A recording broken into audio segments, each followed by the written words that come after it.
Listo, ahí ya estamos en vivo. Bueno, buenos Entonces, días para todos. Hoy nos atrevemos a innovar un poco en estas páginas de frutas de Colombia, de tal manera que podamos compartir mucha más información que puede ser de interés para muchos.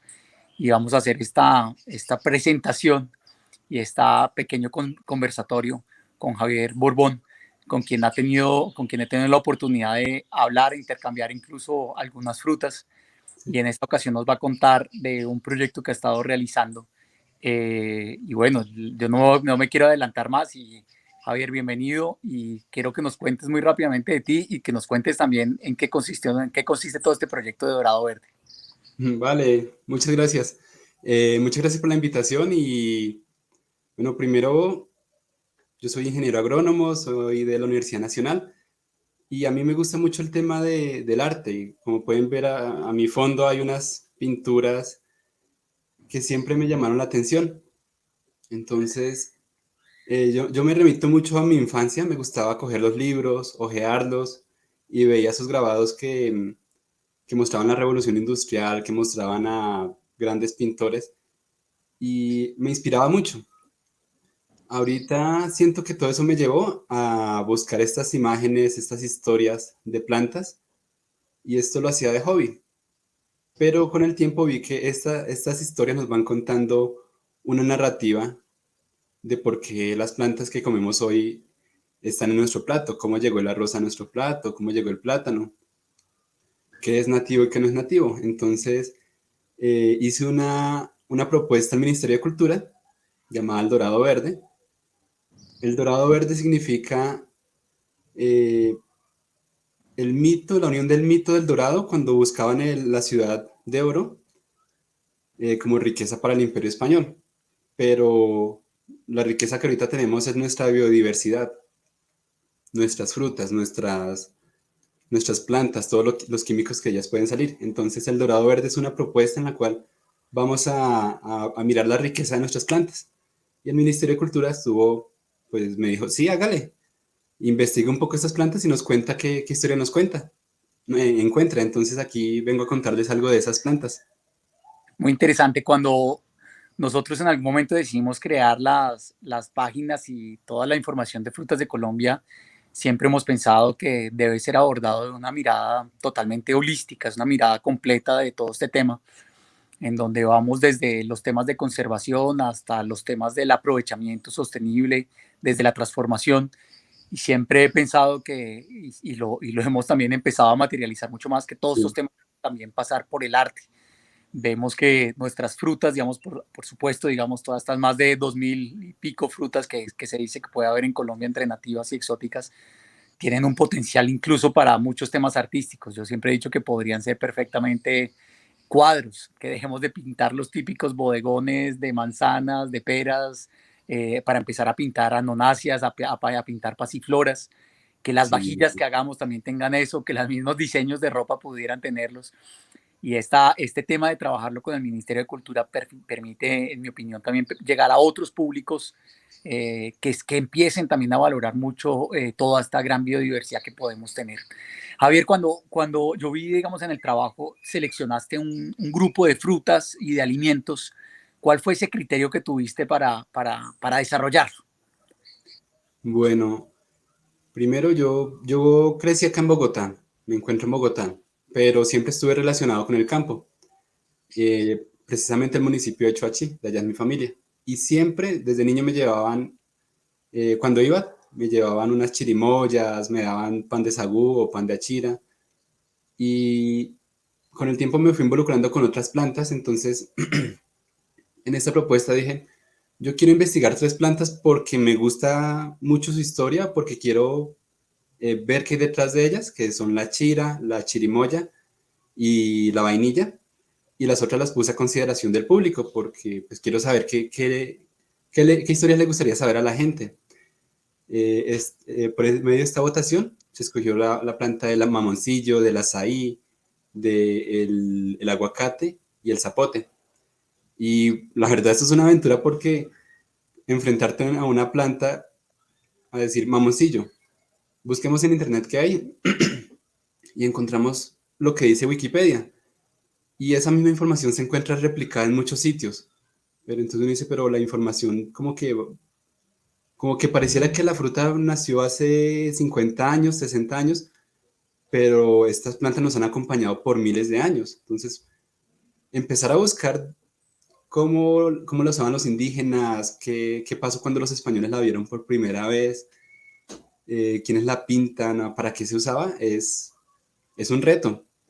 Y no, cada planta tiene una historia que le va diciendo a uno por qué esta planta se usa actualmente, por qué no. Y eso creo que es lo más llamativo de todo este proyecto, que nos da como tips para decir cómo una planta se puede como involucrar a un mercado de una manera exitosa, que genere de pronto algún bien económico. Entonces, Y tiene elementos aprovechables. ahí veo, yo también digamos que cuando he hecho muchas de estas búsquedas de frutas, encuentro una información muy, muy interesante. Efectivamente, Wikipedia es un primer, digamos, como borrador de información muy general, pero es súper interesante cuando uno empieza a consultar a los primeros que estudiaron muchas de las plantas, digamos, o de la fruticultura en Colombia, llegar a documentos como Historia y dispersión de frutales neotropicales de Víctor Patiño, que es un libro que Mm, tiene mucha, mucha investigación, y es fascinante toda la relación que uno logra encontrar de esos primeros encuentros de los españoles con las frutas, algunas veces de rechazo o de querer también sí. compararlas, cuando eran buenas, de querer compararlas con sus frutas nativas, españolas o europeas, pero también, digamos, del uso que se daba de parte de muchos indígenas. También he visto algo que me ha llamado mucho la atención y es la nueva gastronomía que se empieza a desarrollar y tanta investigación empieza a generar un potencial gigantesco también para muchos de los alimentos o de muchas de las frutas que tenemos en Colombia. Es decir, si uno también se quedaba con la información de hace 50 años, posiblemente llegaba a esta fruta no puede ser aprovechada o esta fruta solo puede ser consumida en su territorio y nada más. Pero ya uno empieza a ver cómo también la misma ingenio, la innovación y las nuevas técnicas permiten aprovechamientos también maravillosos y uno los logra ver afortunadamente como un tema de interés también en la nueva gastronomía colombiana. ¿Cómo fue ese proceso de búsqueda, digamos, de dónde empezabas a sacar la información de estos alimentos, por ejemplo, de la chirimoya, del mamoncillo, de qué fuentes consultabas, cómo fue todo ese proceso de investigación?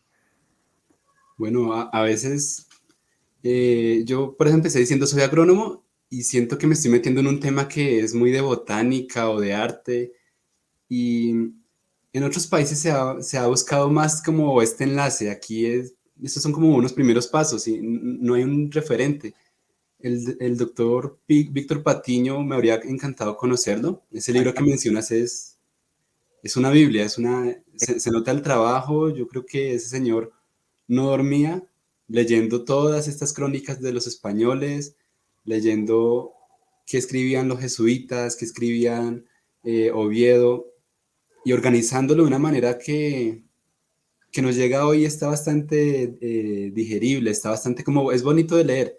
A veces es un poco complicado porque no sé qué quiere decir con ciertas palabras, pero este es como mi punto de referencia. Y con Víctor Patiño también lo enlazo con un botánico, con Enrique Pérez Arbeláez, que uno lo escucha mucho, pero nunca había leído nada de él.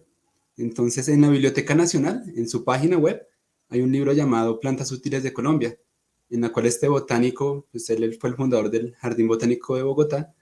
Ahí él menciona sobre cientos de plantas, cómo las veía él en el siglo pasado, en 1950, 1930. Y entonces esto empieza a ser como una recopilación de diferentes fuentes de información. Entonces ahorita te quiero compartir unas imágenes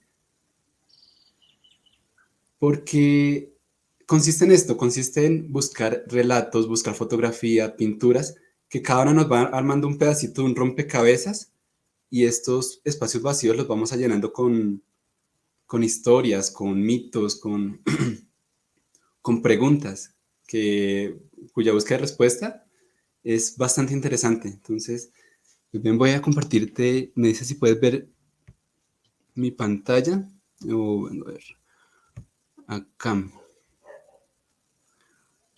Chan, chan. Mientras puedo compartir, Diapositivas, pantalla. Acá te comparto. Ya está cargando. Perfecto. Entonces, yo tengo acá, quiero empezar con esta imagen. Tú hablabas ahorita de bodegones y esto es lo que uno encuentra cuando va aquí en Bogotá a la Casa de la Moneda, al Museo Botero. Entonces, bueno, encuentra bodegones donde lo que se ve es biodiversidad. Hay muchas plantas, muchos objetos redondos de diferentes colores y empezar a detallar cuáles son, es una tarea interesante. Entonces, ahí uno fácilmente puede decir, bueno, veo la piña, veo como duraznos, uvas y todas las frutas las veo como muy bonitas. Pero esto es una imagen muy reciente. Entonces empecemos a irnos hacia atrás. Aparte, a este bodegón de Picasso. Entonces uno ve como una pera, una manzana, de pronto algunos confites. Y esto que le dice a uno es una fotografía de en ese momento qué es lo que ven las personas. O sea, ¿qué tengo en mi cotidianidad? Como decía Enrique Pérez Arbeláez, él nos puede dar datos de cómo veía el aguacate hace 50 años. Decía, por ejemplo, que en Santa Marta habían muchísimos aguacates y la gente tumbaba los árboles para cosecharlos porque se parecía que era un recurso inacabable. Y ahorita, pues de eso ya no queda gran cosa. Muchas Entonces, veces, gracias a estas imágenes, hemos visto también que se ha logrado conocer de alguna manera cómo eran hace 500 años algunas de las especies que ahora son muy comunes para nosotros. Es decir, ver que las zanahorias podían tener tonalidades mucho más blancas, menos anaranjadas, calabazas de otras formas diferentes a las actuales, entre otras. Y ya que hablas de la cotidianidad, en un país tan megadiverso, a mí muchas veces me preocupa que esa cotidianidad nos lleve, y lo veo mucho en las mesas actuales, a tener muchas frutas que no son nativas nuestras. Entonces se vuelve nuevamente en la despensa de muchas personas, empezamos a ver la fresa, el arándano y las uvas como si fueran nuestras frutas nativas y dejamos de ver en esas grandes imágenes frutas que acompañaron de alguna manera la niñez de muchos, como era la guama, como eran los madroños.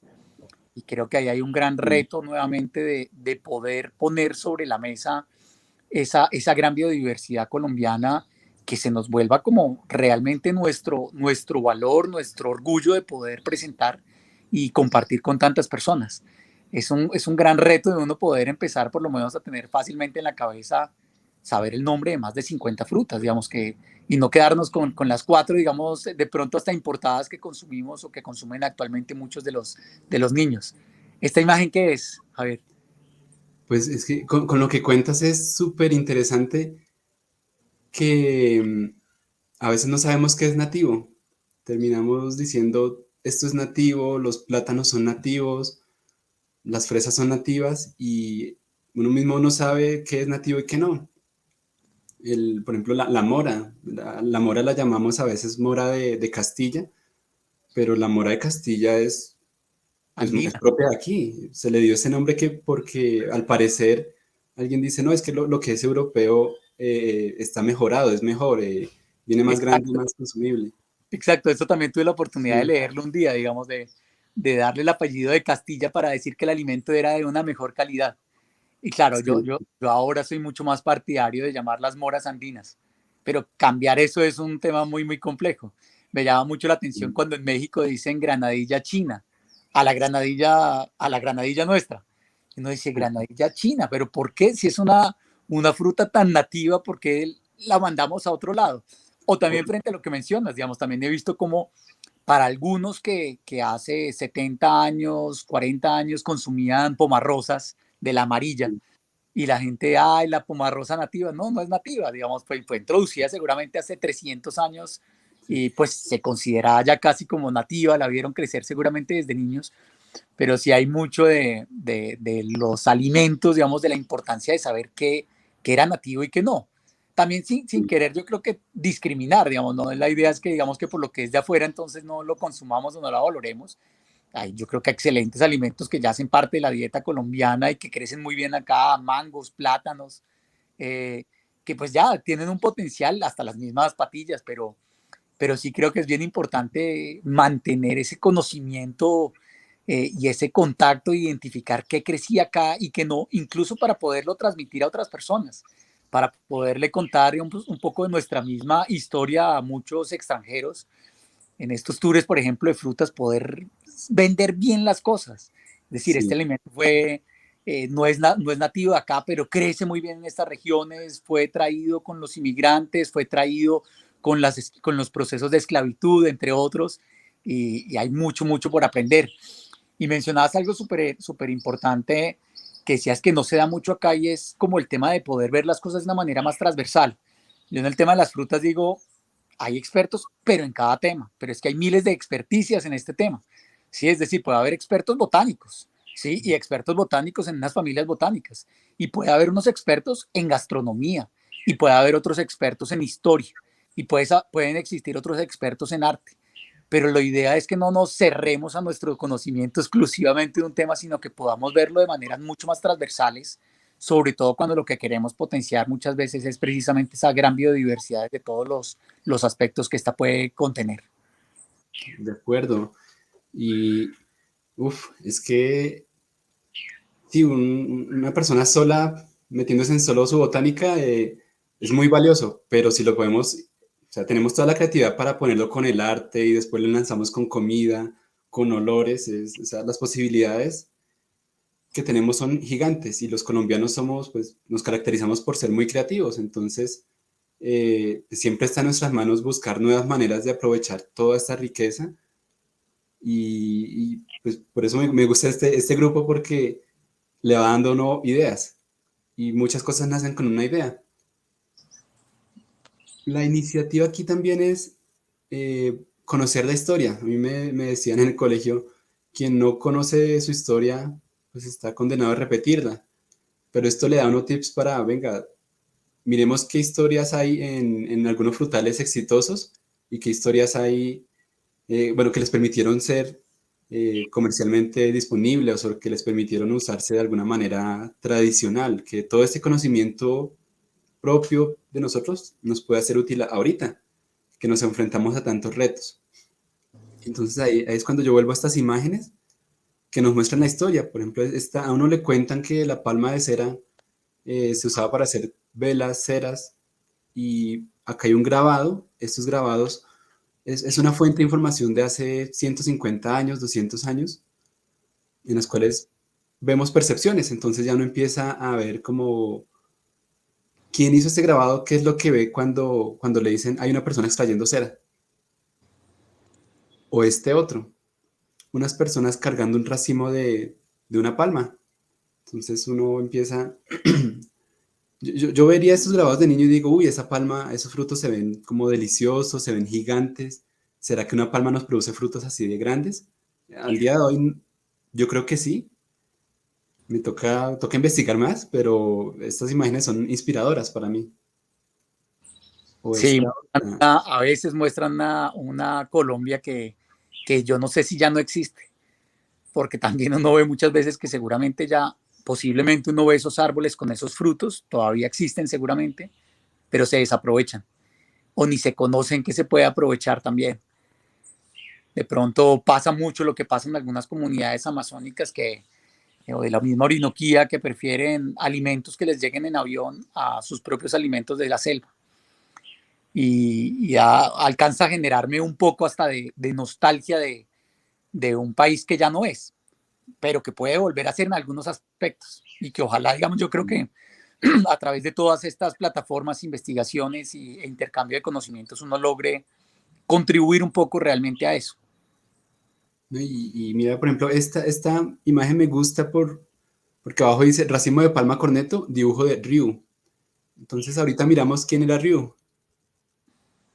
Pero estas imágenes, por ejemplo, esta del burro cargando caña, uno todavía lo ve en la Colombia rural y, Sí, bueno, la persona que está ahí ya uno no la ve descalza o la ve en otras dinámicas, pero eh, pues ahorita estamos en un momento en que está cambiando todo. La actualización del campo nos está diciendo como que se toma nuevos métodos y produce más o va desapareciendo como, como evolucionando y si la evolución no lo favorece, desaparece. Entonces mira que esta imagen también la hizo Ryu. Esta se llama Cacería de Mariposas en Villavicencio. Uno va a si alguien de otro país va a Villavicencio ahorita, no va a encontrar esta imagen de niños semidesnudos o desnudos cazando mariposas bajo la dirección de dos extranjeros. Entonces estas son interpretaciones que le daba un europeo a sus aventuras acá. Y este punto es importante porque, mira, esta imagen se llama Cacería de Cóndores en los Andes. Yo veo esto y digo, juepucha, estas personas, perdón, pero digo, estas personas las están como atacando, pero no dice, un cóndor no ataca a la gente, ajá, pero son imágenes muy como heroicas de alguien contra la naturaleza, de la imagen del europeo dominando la naturaleza. Y ahorita vemos que no es así. Ahorita vemos que no es que yo voy y impongo a un modelo, sino que vamos a convivir con la naturaleza. Los cóndores no hay que golpearlos así porque están en vía de extinción. Asimismo, buscar como una armonía con nuestro ambiente, es lo que quiero buscar acá. Y yo decía, te iba a mostrar un poco las imágenes de Ryu, porque Ryu era este señor que hacía los grabados para Julio Verme. Entonces, nuevamente voy a mi niñez, yo veo un grabado de estos y sueño. Entonces acá, esta es la portada de 20.000 leguas de viaje submarino. ajá, La misma persona que nos mostraba estos mundos para soñar, nos está ilustrando a nosotros, al trópico, como un nuevo mundo, como un sitio de explorar, de aventuras. claro. Entonces, esa era la visión que tenían de nosotros hasta hace poco. Y incluso creo que todavía los extranjeros cuando vienen buscando un poco de estas imágenes magníficas del trópico, de ese imaginario. Y entonces se choca ese imaginario que otros han creado frente a porque yo nunca vino a Colombia, en lo que sé, mientras que personas que estaban acá, por ejemplo, esta imagen se llama Estampa Agraria, me parece muy bonita, es muy como calmada, y nos dice, yo veo y me dice, es una población como en clima caliente, donde las personas van en ruana, donde se usa el plátano, donde está un perrito, donde por acá hay una cocina separada de la casa. Entonces ya es algo más familiar, no tan Ajá, fantástico como las otras. Y con todo esto voy a que si miro imágenes, tengo que entender qué me quiere mostrar el autor. A veces me quiere mostrar cosas fantásticas para hacerse como lobby y a veces me muestra como cosas más reales, más calmadas. Entonces ahí vamos yendo más hacia atrás, es como el viaje que estamos haciendo.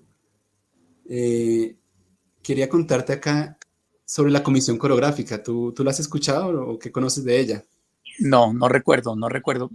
Por alguna razón me suena, pero preferiría no embarrarla diciendo algo que no es. Vale, porque esto es más o menos de 1850. Estas son como unas 150 más o menos imágenes que buscan retratar qué era Colombia. Entonces, era un grupo de científicos, bueno, escritores, viajeros, ahí estaba Agustín Codazzi, ahí estaba Manuel Ancísar, un personaje muy interesante, que por medio de diferentes fuentes otra vez, por medio de escritos, de acuarelas, nos mostraba qué era esa Colombia. Y en estas acuarelas uno pues empieza a mirar detallitos. Por ejemplo, esta es de mis favoritas porque aquí empiezo a encontrar una fruta de chirimoya. aquí dibujada. Entonces uno dice, ah, reconozco la planta, reconozco que crece así y reconozco esta frutica ahí deformada, esa es una chirimoya. Nos dice que fue dibujada en Vélez y nos da información también de, ay, acá había un cerdo zungo o los oficios que hacían las personas. Entonces, estas imágenes en su momento el autor quería mostrar, quería clasificar las áreas de Colombia. Era como un primer intento de identidad. ¿Dónde están los recursos? ¿Qué frutas hay? Entonces, acá nuevamente encuentro la chirimoya, me encanta. Es chirimoya en Pamplona y con trigo. Entonces, si vamos a Pamplona hoy, pues puede que encontremos la chirimoya, pero ya no hay cultivos de trigo en Colombia. Ajá. Y ya no nos vestimos así tampoco. O en esta encontramos cacao, la mujer blanca bien vestida, con zapatos, el negro descalzo, como en su papel de trabajador, como que establecía categorías. Entonces son visiones del pasado que nos llegan ahorita. En eso afortunadamente sí hemos cambiado. Sí, sí, Si no, y todo tiempo pasado fue mejor. total, si no se puede como Si caer no, en puede romantizaciones. afirmar para todo. Y nuevamente, por ejemplo, estas dos imágenes, este es un boceto y acá está la pintura que salió de ese boceto. Entonces, a veces lo que veo en las imágenes es muy, muy retocado, me quieren decir algo. No puedo tomar lo que me dice una imagen como algo textual de que esta es la fruta en su momento, se ve así, esta es la realidad, porque las pinturas no recogen la realidad, ni siquiera las fotografías. Es una ventana al pasado. Entonces, ¿Cuál fue una historia que tú, digamos, de esta recopilación de estas frutas y alimentos que te haya sorprendido? Digamos, algo que definitivamente no supieras y que hayas encontrado como una gran novedad en esas búsquedas bibliográficas que hiciste. bueno, ahí una que me sorprendió mucho fue el zapote. Y esa fue porque, a ver si tengo alguna imagen por acá. El zapote, es que el zapote yo de niño nuevamente no me gustaba. Hasta hace muy poco lo probé, el zapote amarillo, venga, lo buscamos por acá en internet. Maticia cordata. Me llamó mucho la atención porque la palabra zapote primero se aplica a muchísimas plantas y lograr darle orden a esto, buscamos acá zapote. Algunos dirán, el zapote es este de pulpa roja. Sí, Para mí el zapote, yo cuando hablo de zapote me refiero a este de pulpa amarilla. al Maticia cordata. Ajá. ¿Verdad? Está este zapote de pulpa negra o este del níspero que tiene esta Es una pulpa así. sapotácea también. Uh-huh. Sí, y entonces muchas son sapotáceas, hay otras que no son sapotáceas y a esta, Sí, yo hace unos meses hice un hilo de zapoteáceas que crecen en Colombia y otros zapotes que no son zapotáceas. sí, uf, entonces uno empieza, ¿qué nos dice Víctor Patiño? Que la palabra zapote viene de México, del náhuatl, del idioma ese que tenían los mexicas, no sé si eran los mexicas o otra tribu, y significa en sí árbol con frutos. Y lo interesante aquí es cómo esa palabra de allá en México se impuso sobre los nombres nativos que le tenían aquí a este fruto. Entonces no sabemos cómo las personas, los panches, por ejemplo, o los muiscas, aunque los zapotes son de tierra caliente, cómo un muisca le decía a un zapote, esa información se ha perdido. Por ahí Sí, queda un registro de la Amazonía que le decían como Chixi. sí, Eh, en los libros de Víctor Patiño algo menciona de cada uno de esos nombres, ¿no? sí, Pero sí definitivamente ya van desapareciendo. Muy sí. poco ya se usan y nos quedamos con ya términos mucho más modernos.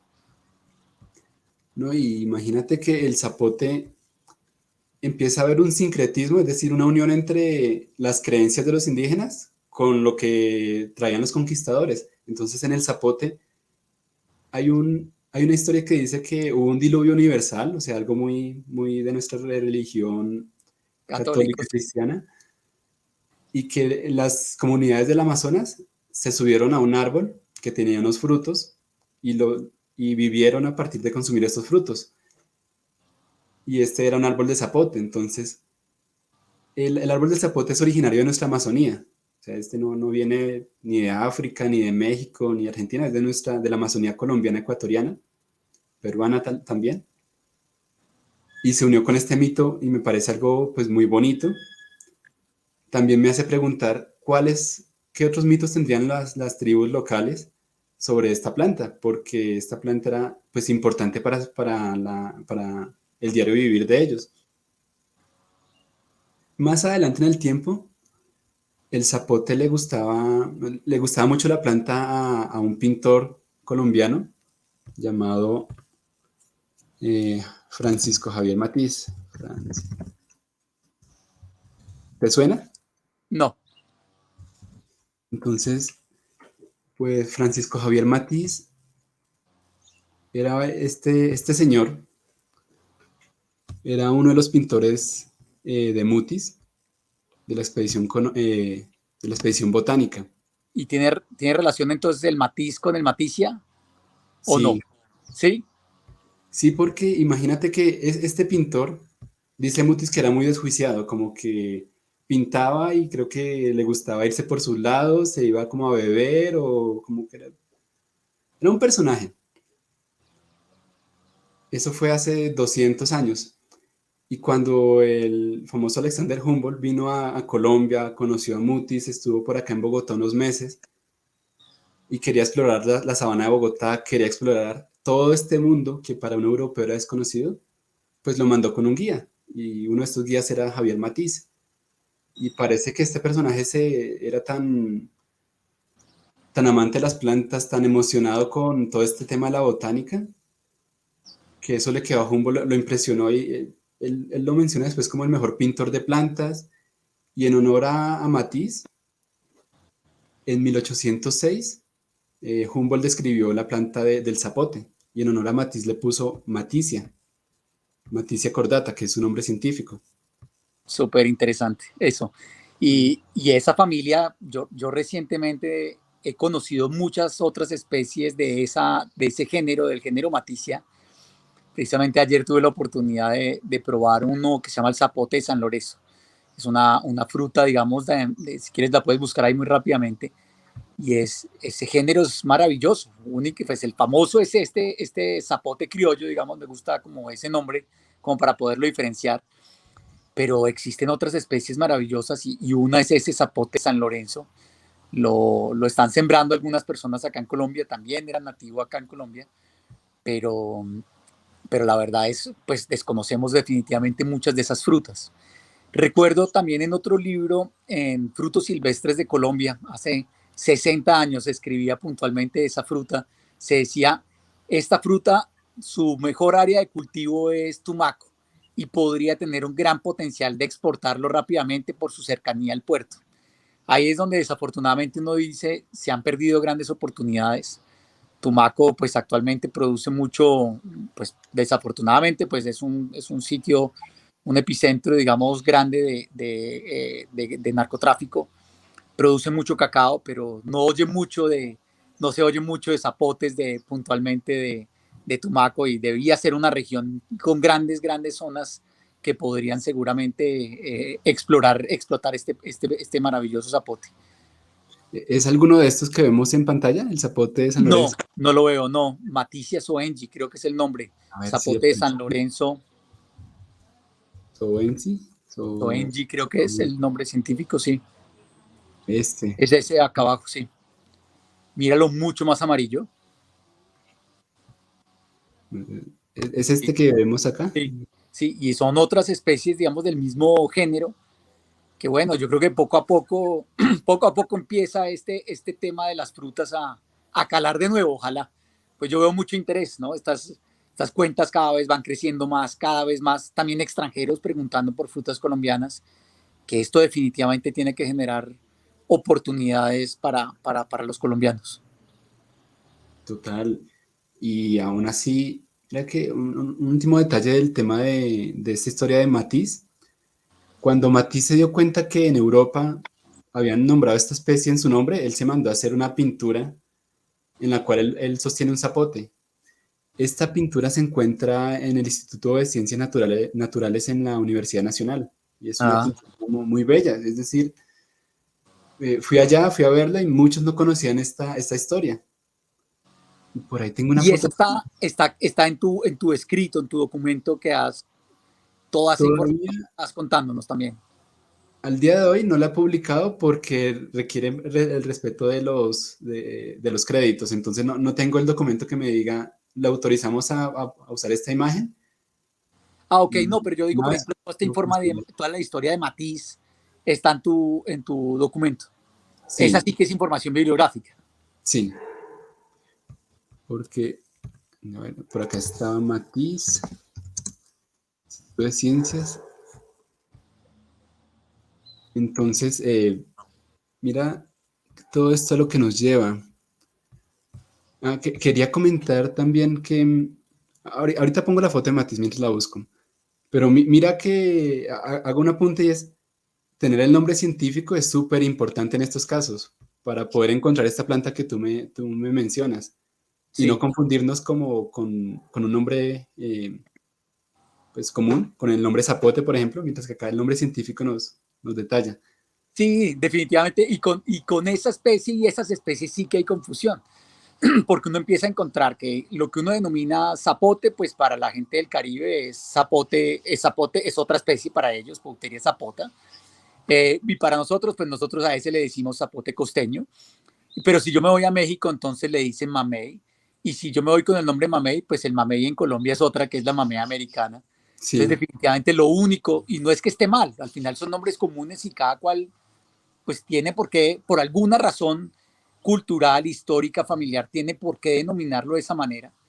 Y no debe dar lugar a discusiones o peleas, pero sí lo que nos debe aclarar al final es el nombre científico, es lo único que nos puede de pronto ayudar y poder, digamos, tener claridad de qué especie estamos puntualmente hablando.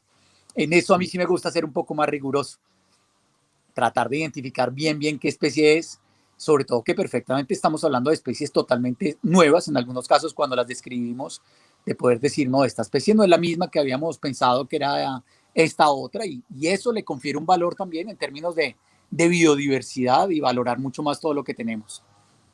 sí. Y mira, acá está la pintura que te menciono, acá está la están restaurando, pero acá vemos a Javier Matiz Ajá. sosteniendo el fruto de la Maticia cordata. Ok, qué En unas interesante. hojitas. Entonces espero poder compartirlo y una belleza. Y esto nos lleva también mira que todas estas imágenes de Mutis uno las encuentra disponibles online en la página del Real Jardín Botánico, allá en España. Y es que entender qué fue la expedición botánica es otro mundo gigantesco. Entonces, tú entras a la página del Jardín Botánico y aquí busca la sección de Mutis y tienes acceso a todas las imágenes digitalizadas, gratis. Mira, uno busca acá Maticia cordata y nos aparece acá la hoja, el tipo de flor, eh, y los datos que hayan registrado acá. Y el tema de la expedición botánica es que abarcaba,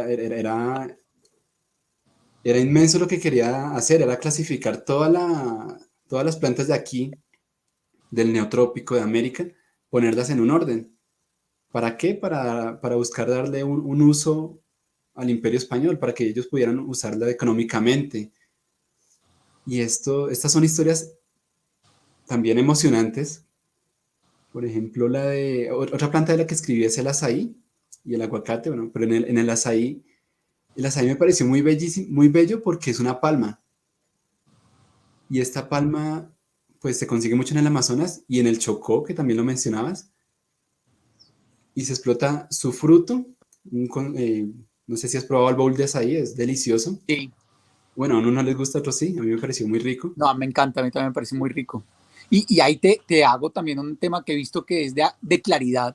Y hay veces decían, no digan azaí, díganle naidí. Y lo que uno encuentra es que son dos especies diferentes de palmas, fruto casi idéntico, pero naidí de la región pacífica, no recuerdo el nombre científico puntualmente, Euterpe, no lo recuerdo, no Sí, quiero confundir. Euterpe Y oleracea y Euterpe precatoria. una amazónica y otra, y bueno, y creo que hay otras 4 seguramente especies también similares en el país, en otras regiones, pero sí digamos que la diferencia entre una y otra son realmente especies botánicamente diferentes.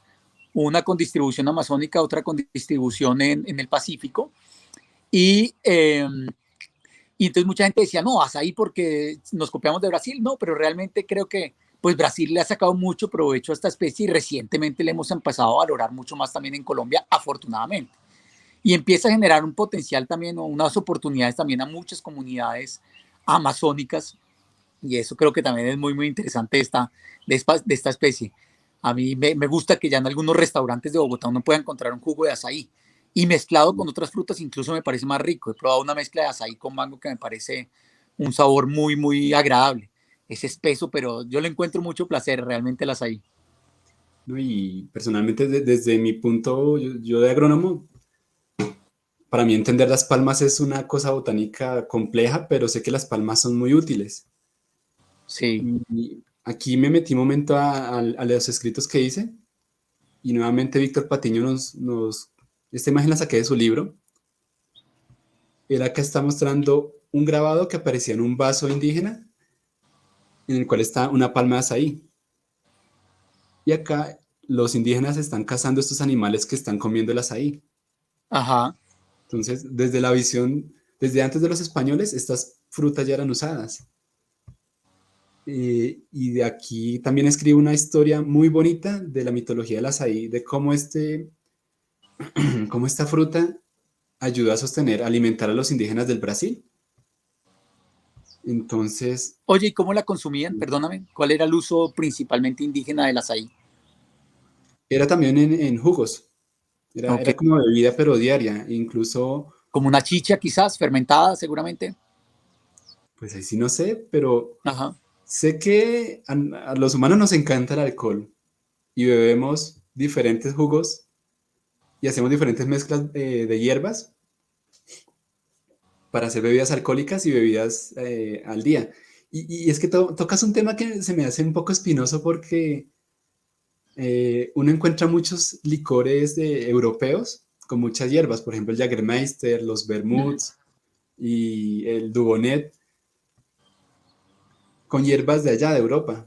Pero uno venga y busca los licores con hierbas de acá y estamos en cero. O sea, es cuando, venga, Sí, si alguien ve esto y dice, uy, yo quiero. O sea, sí, hay muchos intentos acá, pero asimismo hay como barreras, como, venga, saber qué hierbas escoger y no envenenarme en el proceso. sí. Es algo Ahí nos de vamos cuidado. por otro universo gigantesco y es del tema cuando hablaba al comienzo de la transformación. Y hay un potencial también gigantesco con todo y esto es poder reconocer y valorar mucho más nuestros licores. Mm. Curiosamente conocí hace unos 4 años un licor de Naidí, es decir, del azaí del Pacífico, y es una bebida deliciosa. El que lo vende en Buenaventura lo consumía con un poquito de limón, con hielo. Yo lo utilicé, digamos, después como un digestivo y me parecía un licor espectacular, un trago de muy buena calidad que muchas veces por simples temas de mercadeo no sabemos promocionar o no les damos la categoría. Y lo que tú dices, pues yo creo que poco a poco se van turbando esas barreras y empezamos a ver licores colombianos que empiezan a ser explotados, aprovechados, transformados, utilizando lo mismo que tú dices, los botánicos también, los botánicos es con el término que utilizan algunos bartenders cuando hablan de los botánicos de la ginebra, pero ya empezamos a verlo también en algunos licores producidos en Colombia, de a poder aprovechar todo eso. Y yo creo Claro. que ese es otro potencial gigantesco y es raro, ¿no? Digamos que todavía estemos buscando tantos licores afuera cuando podemos tener tantos ingredientes. Y mencionas esto del azaí, que yo creo que es muy interesante, de cómo se ha vuelto un bowl, el bowl de azaí como de desayuno, que quizás es de esos temas pues modernos, ¿no? Digamos que también creo que no es solamente quedarnos con costumbres del pasado, porque así lo consumían antes, sino está la innovación de poder inventarnos nuevas recetas, nuevas formas de consumir nuestros alimentos. Sí, y la visión de los otros ahí influye mucho, porque acá somos pues, muy biodiversos y uno a veces no sabe en qué enfocarse, como que hoy estoy trabajando con azaí, mañana con chirimoya y pasado mañana con otra cosa, y no nos damos cuenta como el trabajo de esto requiere tiempo y es como, si me voy a meter con licores de azaí, tengo que investigar las plantas con las que estoy haciendo, los procesos. En Río Sucio Caldas hay un señor que hacía, hay un documento que se llama Los licores de Dorance. El señor entierra frutas, las pone bajo tierra en vasijas de barro, en ciertos momentos en que tiene en cuenta la luna. Los deja ya 2, 3 meses, no sé cómo es el proceso, y los saca y él te vende un vino de plátano exquisito, un vino de guanábana o de cítricos que yo quedé impresionado del sabor tan bueno. Y uno dice, este licor debería ser una cosa exclusiva Sí, acá en Colombia sí. y debería tener, o sea, para mí vale más que un whisky escocés. Sí, no, yo también creo, opino lo mismo. Quizás lo único que te discutiría, digamos, no discutiría, pero digamos que yo diría es, no los llamemos vino.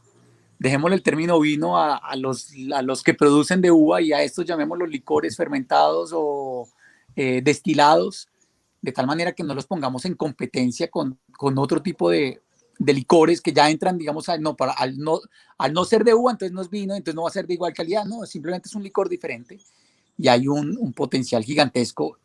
Yo creo que, digamos, poco a poco va a pasar.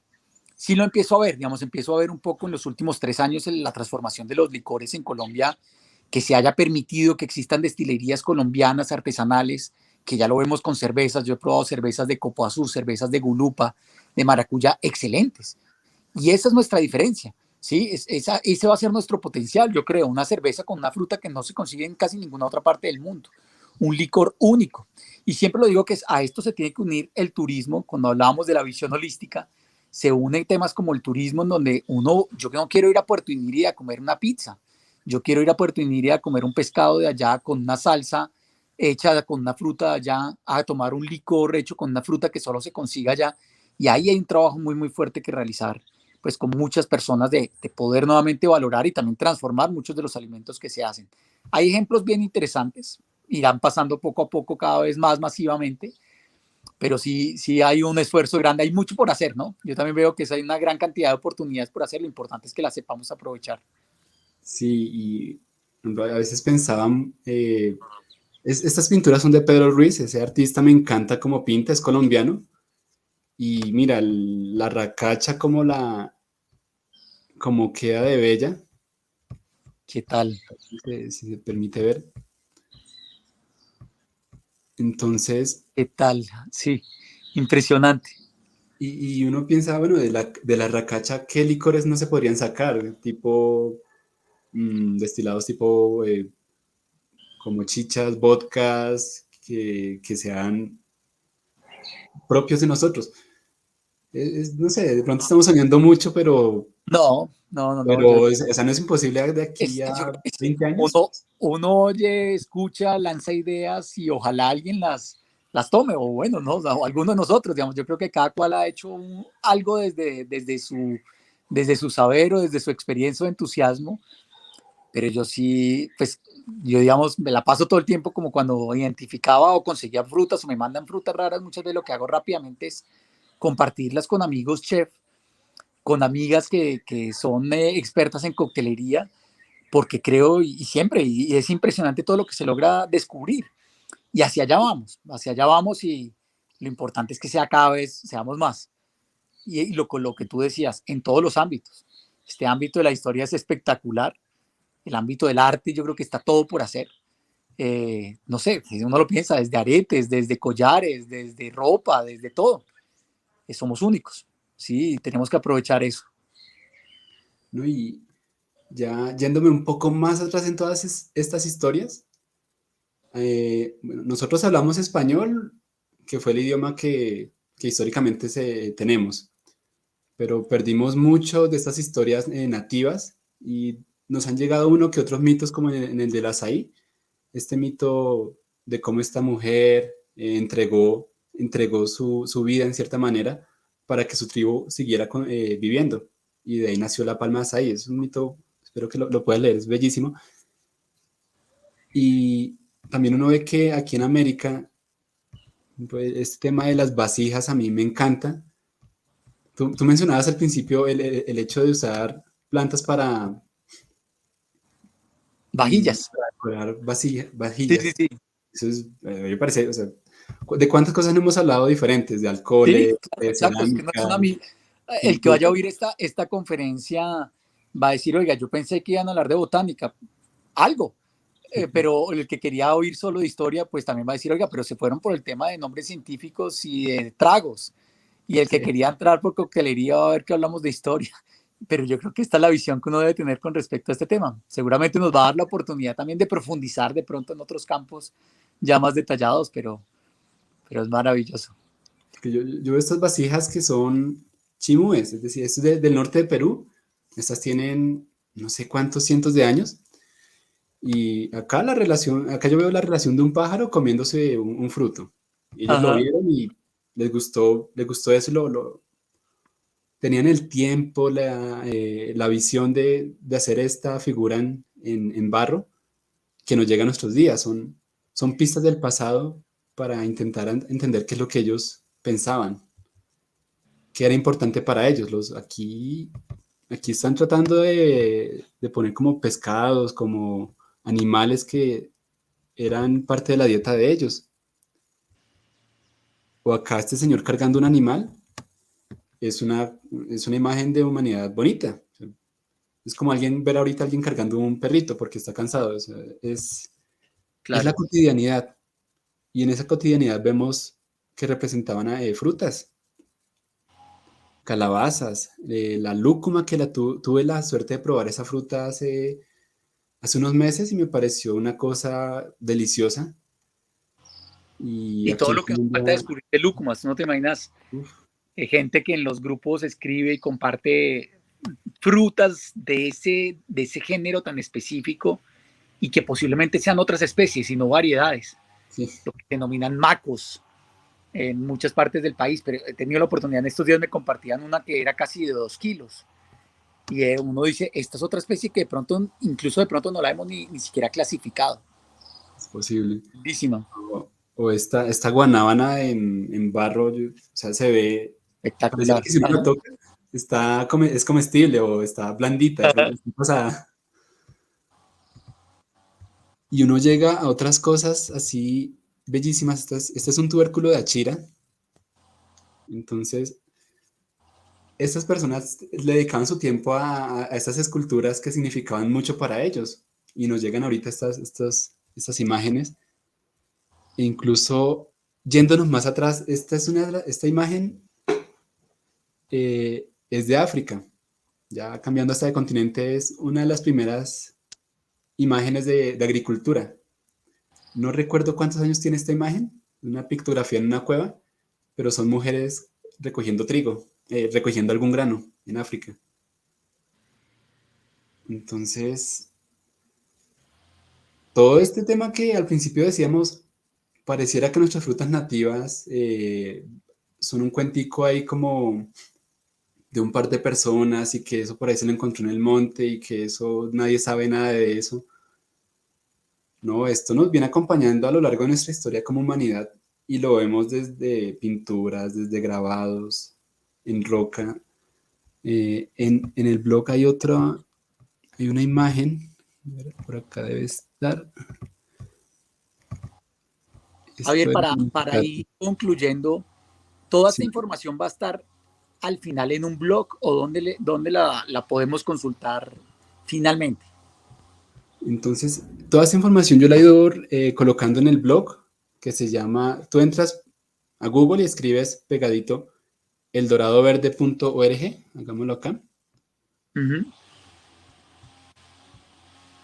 Entonces acá escribes eldoradoverde.org y este nos lleva a la página donde hemos colocado las 7 historias que escribimos. Achira, aguacate, chirimoya, vainilla, mamoncillo, azaí y zapote.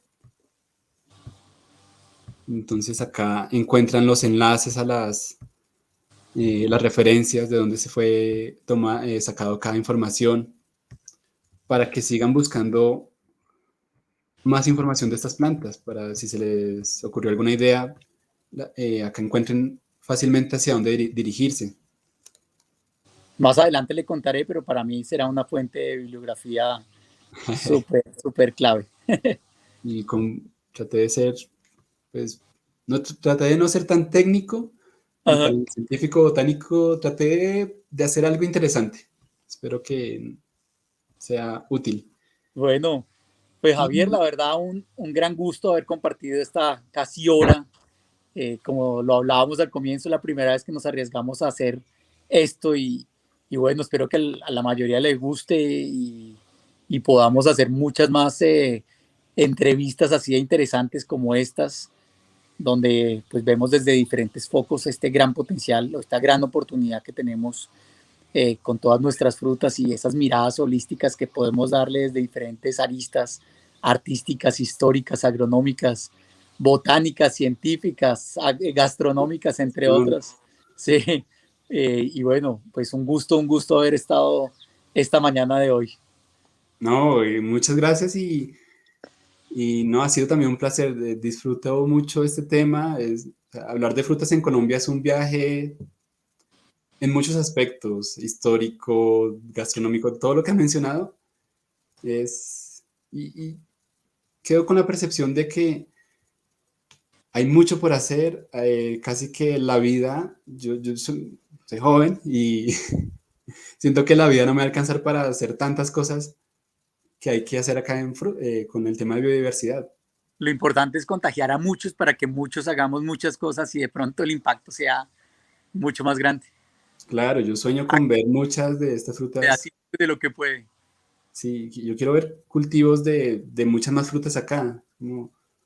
Y al final creo que es lo que trato al final de cada artículo digo, hago una pequeña reflexión, por qué esta fruta fue como famosa, por qué fue exitosa.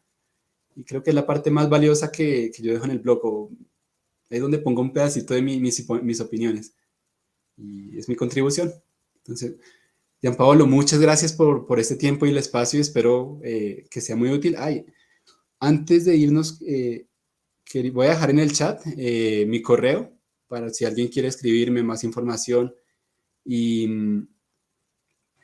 pues quería terminar agradeciendo también al Ministerio de Cultura por esta oportunidad, a la Biblioteca Nacional por permitirme indagar en todos estos documentos, por permitirme investigar así, y al Archivo General de la Nación. O sea, esto fue información de todo lado, es armar un rompecabezas.